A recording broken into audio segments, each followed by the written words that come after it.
अस्सलाम वालेकुम। बद अमल बीमार को अमृत भी जहर आमेज है। सच कहा है 100 दवाओं की दवा परहेज है। जहाँ तक काम चलता हो गिज़ा से यानी खाने पीने से, जहाँ तक काम चलता हो गिज़ा से वहाँ तक चाहिए बचना दवा से। आज की नशिस्त में हम तिब्बे नबी सल्लल्लाहु ताला अलैहि वसल्लम और हदीस पाक की रोशनी के अंदर तलबीना क्या है, तलबीना क्या है, तलबीना किन किन चीज़ों से बनाया जाता है और प्यारे नबी हज़रत मोहम्मद सल्लल्लाहु ताला अलैहि वसल्लम ने तलबीना के बारे में क्या फरमाया है और आगे तलबीना किन किन बीमारियों के अंदर शिफा और फायदेमंद है। तलबीना किसे कहते हैं? जौ के दलिये को तलबीना कहते हैं। और तलबीना किन किन चीजों से बनाया जाता है? तलबीना जौ को कूटकर या पीसकर उसका आटा या पाउडर बना ले और फिर उसे दूध के अंदर पकाए और मीठा करने के लिए उसमें शहद का इस्तेमाल करें। और अगर शहद न हो तो उसके अंदर बारीक बारीक टुकड़े करके खजूर डाले और धीमी धीमी आंच पर इसे पकाए। और अगर शहद और खजूर दोनों मिल जाए तो ये बहुत ही फायदेमंद होता है।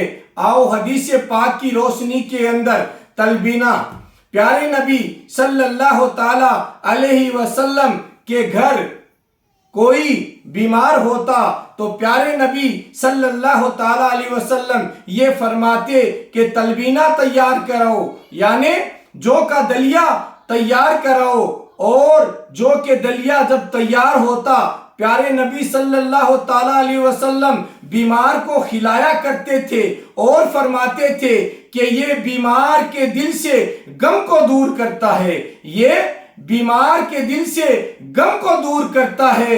और आगे प्यारे नबी सल्लल्लाहु ताला अलैहि वसल्लम ने फरमाया कि जिस तरह अगर आपके चेहरे पर अगर कोई गर्दो गुबार या गंदगी लगी हुई हो और आप उसे धो लेते हो तो कैसे पाक और साफ आपका चेहरा हो जाता है, इसी तरीके से तलबीना से तमाम जो गिलाजत, तमाम जो कमजोरी है वो सारी की सारी दूर हो जाती है। आगे हदीस पाक समाअत फरमाए, ये हदीस पाक बुखारी शरीफ और इब्ने माजा की है। आगे हदीस पाक उम्मुल मोमिनीन हजरत आयशा सिद्दीका रदी अल्लाह ताला अन्हा फरमाते हैं कि कोई बीमार हो जाए तो उसको तलबीना खिलाओ, अगर वो नापसंद करे फिर भी उसे तलबीना खिलाओ, क्योंकि ये उसके लिए फायदेमंद है, ये उसके लिए फायदेमंद है। ये भी बुखारी शरीफ की हदीस पाक है। और आगे हजरत आयशा सिद्दीका रदी अल्लाह ताला अन्हा एक रिवायत के अंदर फरमाती है कि जब भी कोई प्यारे नबी हजरत मोहम्मद सल्लल्लाहु ताला अलैहि वसल्लम के पास आकर कहता कि भूख की कमी है, भूख नहीं लग रही है, तो प्यारे नबी सल्लल्लाहु ताला अलैहि वसल्लम ये इरशाद फरमाया करते थे। क्या इरशाद फरमाया करते थे? कि उसे तलबीना खिलाओ। प्यारे नबी सल्लल्लाहु ताला अलैहि वसल्लम ने फरमाया कि तलबीना खिलाओ। और आगे फरमाते हैं कि मुझे कसम है उस जात की, यानी अल्लाह तबारक व ताला की, जिसके कब्ज़े कुदरत में मेरी जान है, जिसके कब्ज़े कुदरत में मेरी जान है, तलबीना बीमार के दिल से गम को दूर कर देता है और तुम्हारे पेट के अंदर जो गिलाजत और गंदगी है उसको दूर कर देता है। यानी आपके पेट के अंदर अगर गिलाजत यानी कोई कब्ज या तेजाबियत से अगर गंदगी इकट्ठी है तो उसको भी ये तलबीना दूर कर देता है। और आगे तलबीना कौन कौन सी बीमारियों के अंदर शिफा है और फायदेमंद है और कामयाब और लाजवाब है, समाअत फरमाइए। تلبینہ دل کی دھڑکن اور ہائی بلڈ پریشر کے لیے فائدہ مند ہے۔ اگر کسی کو دل کی بیماری اور ہائی بلڈ پریشر ہے اس کے لیے تلبینہ بہت ہی فائدہ مند ہے۔ آگے خون کے اندر چربی، اگر خون کے اندر چربی کی زیادتی ہو اور خون گاڑھا ہو تو اسے بھی تلبینہ کھانا چاہیے۔ دل میں والو اور پیچیدگیاں کو تلبینہ دور کرتا ہے۔ معدے کے اندر خشکی اور گرمی ہے اسے بھی تلبینہ دور کرتا ہے۔ اور معدے کے اندر یعنی پیٹ کا جو معدہ ہوتا ہے اس کے اندر اگر تیزابیت ہے تو اس کو بھی تلبینہ دور کرتا ہے۔ اگر کسی کو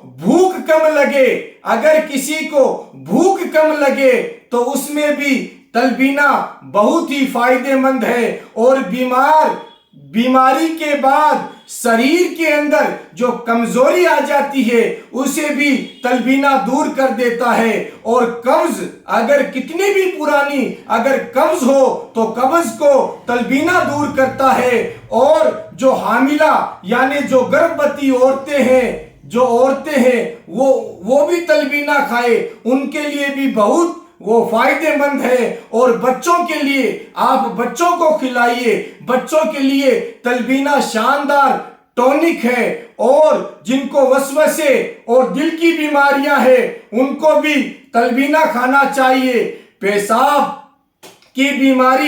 پیشاب کی اگر کسی کو بیماری ہو تو اس کو تلبینہ کھانا چاہیے۔ اور گردے کی انفیکشن ہے، اگر کسی کے گردے کے اندر انفیکشن ہے تو اسے بھی تلبینہ کا استعمال کرنا چاہیے، وہ بہت ہی زیادہ فائدہ مند ہے۔ اور جن بیماریوں سے گردے کے اندر مواد جمع ہو جائے اور پیشاب کے راستے میں بار بار وہ آتے ہیں تو آپ تلبینہ کا استعمال کرو اور اس میں بہت زیادہ فائدہ مند ہے۔ اور کچھ بیماری ایسی ہے کہ جس کے اندر پیٹ کے اندر بہت ہی زیادہ تکلیف ہو جاتی ہے تو پیٹ کی ہر بیماری کے لیے تلبینہ بہت ہی مفید ہے۔ اور آگے اگر کسی کے بار بار پتھری بنتی ہو، اگر گردے کی پتھری بار بار بنتی ہو تو اسے تلبینہ کھلاؤ۔ جب وہ تلبینہ کھائے گا تو دھیرے